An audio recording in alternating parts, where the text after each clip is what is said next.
नमस्कार, मी पंजाब डक. आज आहे 17 मे 2026.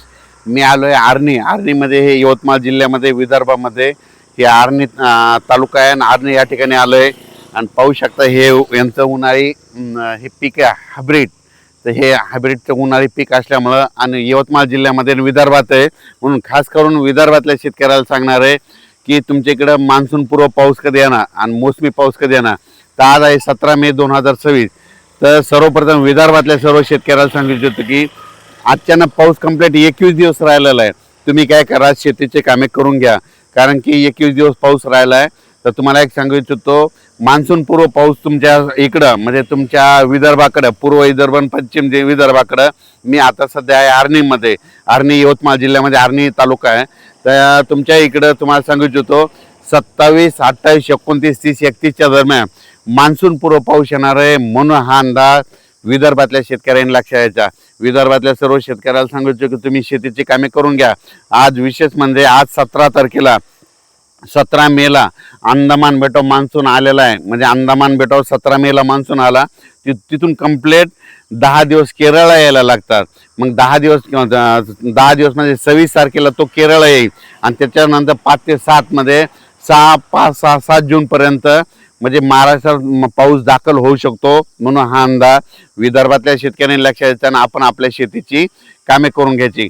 कारण की विदर्भात असल्यामुळे तुम्हाला सांगतो, पूर्व विदर्भ आणि पश्चिम विदर्भामधले सर्व शेतकऱ्याला सांगू इच्छितो की तुमच्याकडं मात्र एक मान्सून पूर्व एक अवकाळी पाऊस येणार आहे. आणि ते पाऊस मात्र 27 मे, 27, 28, 29, 30, 31च्या दरम्यान तो मान्सून पूर्व अवकाळी पाऊस येणार आहे. भाग बदलत पडणार आहे, विखुरलेला सर्वत्र पाजा पडणार आहे. म्हणून खास करून हा विदर्भातल्या शेतकऱ्यांनी अंदाज लक्षाचा. त्याच्यानंतर विदर्भाच्या बाजूला मराठवाडा आहे. तर मराठवाड्यामध्ये मान्सून पूर्व पाऊस कधी येणार, म्हणजे मराठवाड्यात देखील 27, 28 मेच्या नंतरच मराठवाड्यात देखील एक मान्सून पूर्व अवकाळी पाऊस येणार आहे. म्हणून हा मराठवाड्यातल्या शेतकऱ्यांनी अंदाज लक्षाचा.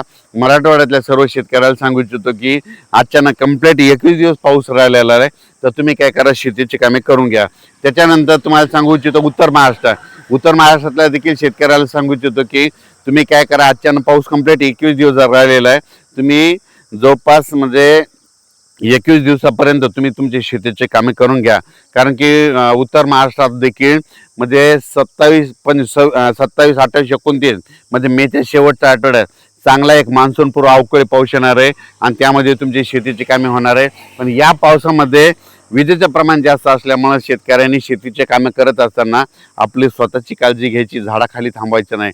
त्याच्यानंतर आपण आपल्या याच्याकडं पश्चिम महाराष्ट्राकडे होऊ तर पुणे जिल्हा, सातारा जिल्हा, कोल्हापूर जिल्हा, अहिल्यानगर जिल्हा, बीड जिल्हा ह्या पट्ट्यातल्या शेतकऱ्याला सांगू इच्छितो की तुम्ही देखील काय करा, अचानक कंप्लीट 21 दिवस पाऊस यायला शिल्लक राहिलेले 21 दिवसामध्ये तुम्ही तुमची शेतीची कामे करून घ्या. कारण की मेच्या शेवटच्या आठवड्यात पुणेकडे देखील एक आणि कोकणपट्टी घाटमाट्यावर देखील पाऊस सुरू होणार आहे. म्हणून हा अंदाज सर्व शेतकऱ्यांनी लक्षात घ्यायचा. मग सांगायचं झालं तर कोकणपट्टीकडे तर जवळपास 23 तारखेच्या नंतर तिकडं पावसाचं वातावरण तयार होणार आहे.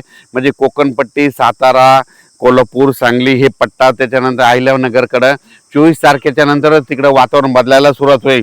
पण 24 तारखेपासून फक्त कोकणपट्टी आणि घाटमाटा परिसर त्या भागामध्ये मान्सून पूर्व अवकाळी पाऊस सुरू व्हायला तयार होणार आहे. म्हणून त्या शेतकऱ्यांना अंदाज लक्षाचा. सगळ्यात महत्त्वाचं पुणेकराला सांगू इच्छितो की पुण्याकडे देखील 25 मे पासून तुम्हाला पाऊस पाहायला भेटेल आणि गरमीपासून सुटका भेटणार आहे. म्हणून पुणेकरांना देखील अंदाज लक्षात यायचा. राज्यातल्या सर्व शेतकऱ्याला सांगू इच्छितो की राज्यामध्ये मात्र अचानक पाऊस कंप्लीट 21 दिवस पाऊस राहिलेला आहे. तुम्ही शेतीची कामे करून घ्या. आणि आता मी योगायोगानं विदर्भामध्ये असल्यामुळं विदर्भामध्ये आर्णी तालुक्यामध्ये खास करून विदर्भातल्या शेताचं म्हणजे इकडे आल्याच्या नंतर सर्व शेतकऱ्याला सांगू इच्छितो की तुम्ही काय करा, शेतीची कामे करून घ्या. कारण की आज मान्सूननं म्हणजे अंदमान बेटावर दस्तक दिली. तिथून कंप्लीट 10 दिवसाला पाऊस काय होतो की तो केरळला येणार आहे. आणि केरळ आल्याच्या नंतर तिथून 5 ते 7 दिवसामध्ये महाराष्ट्रात येतो, दाखल होतो. त्याच्यामुळे हा अंदाज सर्व शेतकऱ्यांनी लक्षात घ्यायचा आणि आपण आपल्या शेतीची कामे करून घ्यायची. आणि आता या ठिकाणी आल्याच्या नंतर बऱ्याच ठिकाणी पाहिल्याच्या नंतर खूप ठिकाणी शेतीची कामे तशीच राहिलेली आहे. म्हणून सर्वप्रथम तुम्ही शेतीची कामं आटपा.